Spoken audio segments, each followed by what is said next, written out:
Assalamu alaikum, everybody. I feel incredibly blessed where I am today.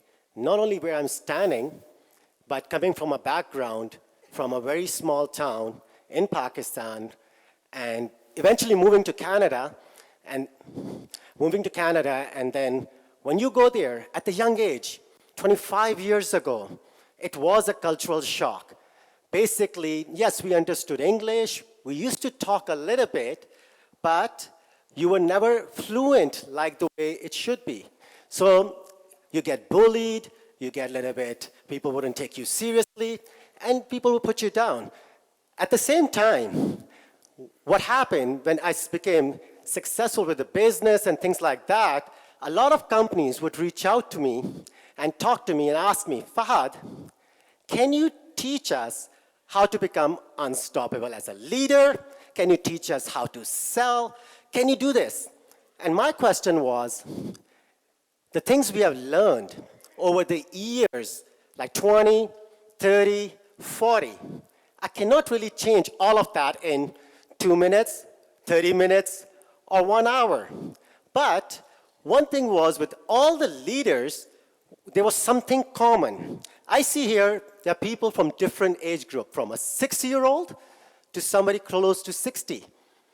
At the same time, whoever is a leader doesn't mean you have to be really old, or you need to have a title, or you have to be a prime minister, or you have to be a person who changed the whole humanity.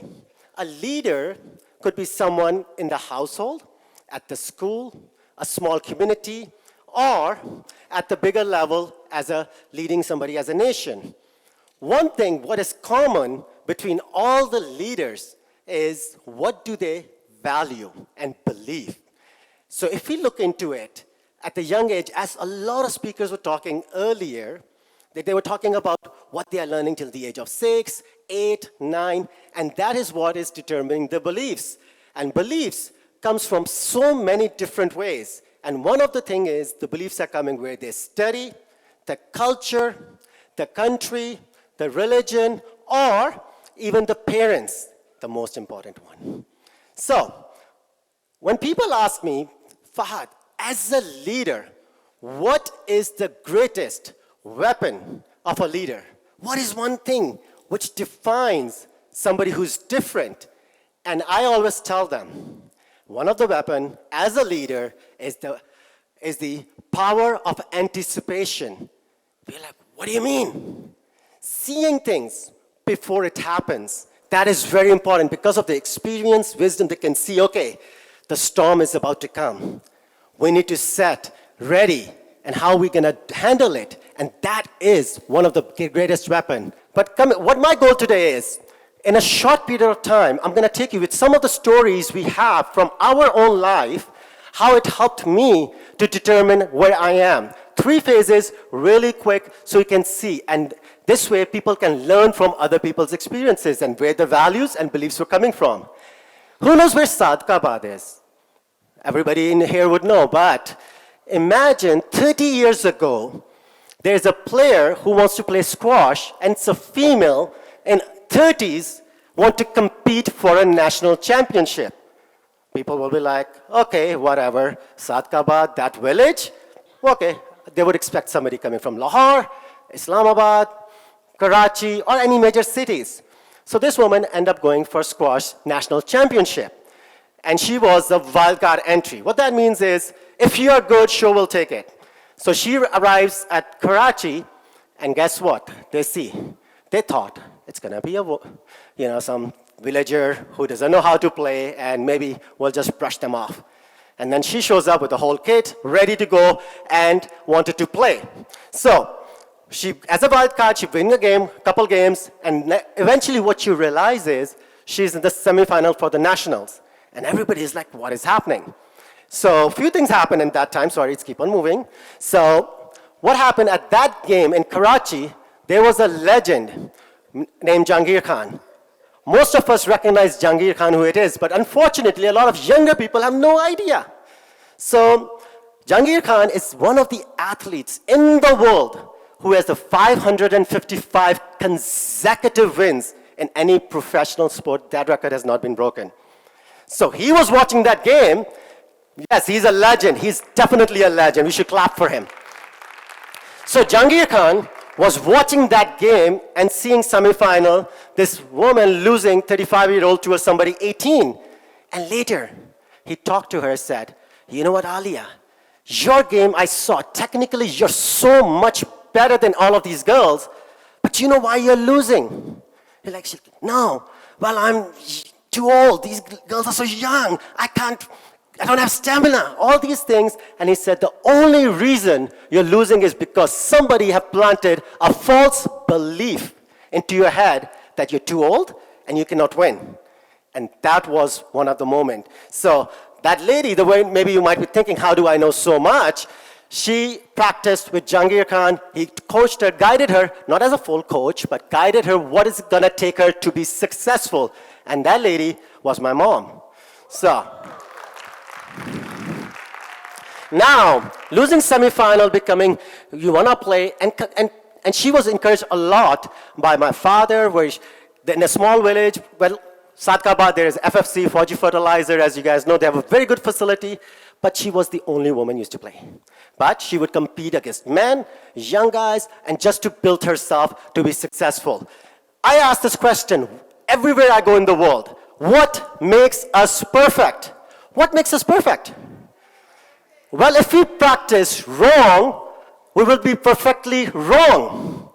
It's the right practices what makes us perfect. If I'm going on the opposite direction, hey, I'm practicing running this side, but I want to go this way, am I going to win? No. So the right practice will make us perfect. I remember when I was young, 11-year-old, what was the biggest motivation for me was my mom, she wanted to practice for squash because she knew if she wants to be a champion, she has to face the same girl either in semi-final or a final, or you don't win.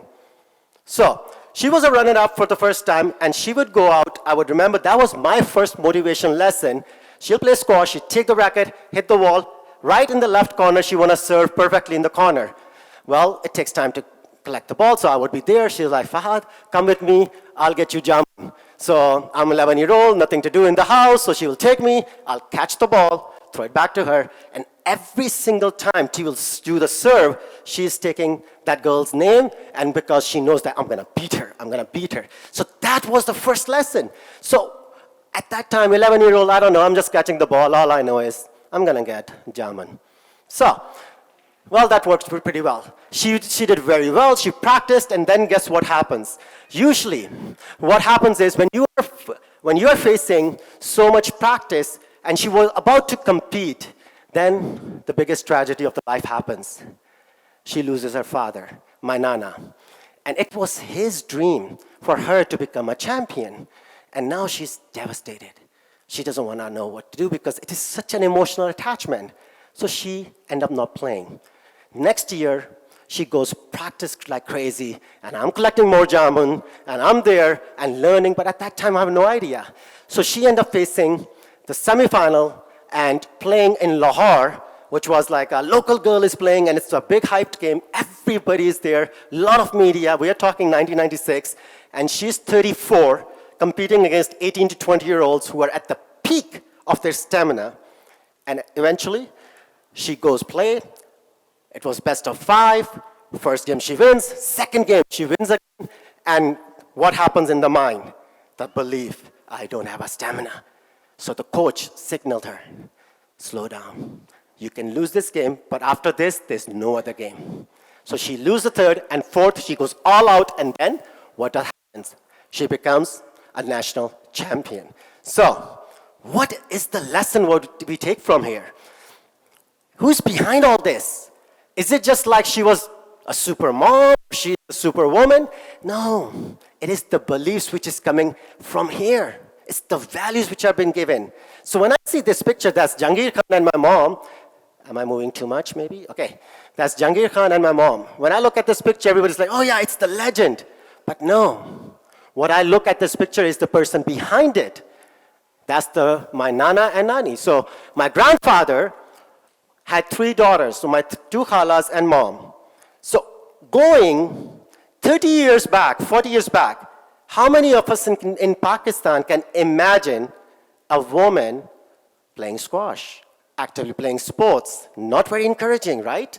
Because it's not our culture. Nobody wants them to compete. Hey, stay home, that's okay. Or maybe she was just an outlier. Let's use another example. My first love. In the same household. Well, maybe my love was powerful enough. She became so successful. So that's my aunt later. Imagine 40 years old or 35 riding horses, because my nana was in Rangers. They learned. He never gave them a belief that you cannot do it. Doesn't matter, you're 3 girls. If you want to go ahead and compete and be stronger, there is nothing wrong with that. So I have so many stories I can share from my just families, but that's not what we're going to talk. We're going to talk what really worked. So other aunt, she played judo, they did well, but one of the biggest thing was my aunt, she was the first ever female officer in the history of Pakistan. Where does all these beliefs come from? Really? Why? So she had to compete. Now it's different. She had to compete with every single same man, same shooting, same athletics to win. First year when she got into it, they didn't take her. They're like, one woman, what are we going to do? Then she trained other girls, let's go out and get it. Then there was the first batch, which you see it here, and they were the first female officer in the history. So we, like as grandparents, parents, or the child we have an opportunity to lift them, or we can give them a disempowering belief that you can't do it. A lot of people, they say, you can do it or you can't do it. Either way, you're right, because our mind doesn't have a capacity to know what's real and what's not. So moving forward to my journey now, all I learned from this experience subconsciously was hard work, never giving up attitude, or no matter what it happens, you are strong enough to fight. So first time I got into sales, I was 16 in Canada. My first manager was like, Fahad, your English is so bad that you will never make money in selling. And well, he was from a country which I didn't really like at that time. I was a kid, and I'm like, you know what, I'm gonna prove you wrong. And I worked really hard. He was so right though. We did not make enough money in sales, but we made a fortune. There is a difference. So we became Canada's eventually fastest growing company for 3 years in a row. What happens? What took it to get there? When I started first time, learn from this guy to prove him wrong, but first time when I started, we had to knock door to door. Going from one house to another house and knocking doors. So, left or half? Good. Okay, so we were knocking doors, minus 48 degrees Celsius. So, a lot of people say, oh, it's minus 10, let's go ahead, let's go out and do this. But you have to do it. But when we are growing and doing this business, I learned from my mentor some of the greatest thing what we had. He said, there is a power of appreciation as a leader. So I love the concept. We saw this is a great concept. Let's go out and do something. I was teaching my sales team, and they wanted to talk about sales, leadership, and what happened is I said, we should appreciate our customers with a handwritten note where we say, thank you. Because if I send you a text, you're like, whatever. If I send you an email, thank you, it's like whatever. But if I write today a handwritten note, it has a huge power. So while doing that concept, I was at one of the events where I bumped into my old teacher. And as we know in our culture in Pakistan, we teach to respect our teachers a lot. And I saw my teacher, I'm like, wow, you're my teacher. I started telling, and she's like, Fahad, my #1 student. Woo, how are you? No, I wasn't #1. She didn't recognize me. But I told her about the story, what I'm doing. She was excited. Long story short, next day, I had a handwritten thank you card with nothing behind it. This is where I studied Nate, and I left that thank you card there. And next day, she's on a Twitter posting. She's like, oh my God, my alumni, he's doing so good, and this, and she's excited. And that was just a gift. I wanted to thank her from my heart. What happened after? She actually put me as a brand ambassador. She nominated me as a brand ambassador. I was in Pakistan for the first time, and what happens, this was the first picture I received from one of my team members. He's like, Fahad, that's you. I'm like, oh, dude, that's me on a bus. Then I go, another one comes in. Dude, that's you. I'm like, damn, that's me. Then the another one. Then I see the poster. I'm like, I'm going to go take a picture too. So it keeps on happening. But what was the lesson in all of this? Let's go next. I'm famous. Yeah, that was happened. I see pictures everywhere. There's 30 billboards and all of that. So one of the biggest lessons as a leader is you give without expectation to receive. That thank you changed everything. In our religion, culture, we learned that already. But that was the biggest thing happened for me. It was a huge campaign for 5 to 7 months and could be close to $500,000. And I paid nothing. It was just one thank you. So one thing I say is, in our life, there are the two most important things in our life. One, the day we don't have control on. And that is the day we are born. The second day, the most important thing we have is in our day, the day we find our true purpose.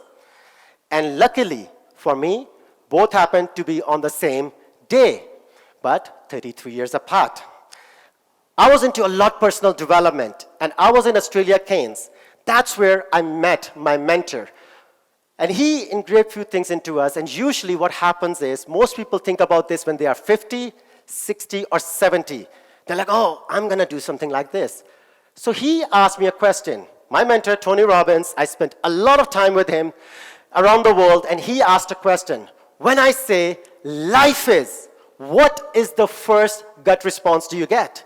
I was like, life, it's a gift. Somebody loved us. That's why we are here. Second question he asked was, Fahad, what is your purpose of existence? And at that time, I was thinking, a giving should be a lifestyle. We have Ramadan coming up. Everybody gonna get so much nicer. We're gonna start doing great things. In US, Canada, it's Christmas or Diwali or Holi. We become really nice. But why cannot we make a giving a lifestyle? That day, I wrote my mission statement. As a leader, we need to know what our belief is, what is our mission, and what are we gonna leave behind. When I combine those two statements together, it says, life, it's a gift, and giving is a lifestyle. And that one philosophy changed everything. So I ask you, to all of you, when you go back, think about what belief are you going to put into the people you have around you, your kids, your family, your society, and what can you do to give back to your people, to your nation, or to the world? Everybody has a gift, and find yours. And I always say, my friends, one day in future, wherever we see, till then, live blessed. Thank you.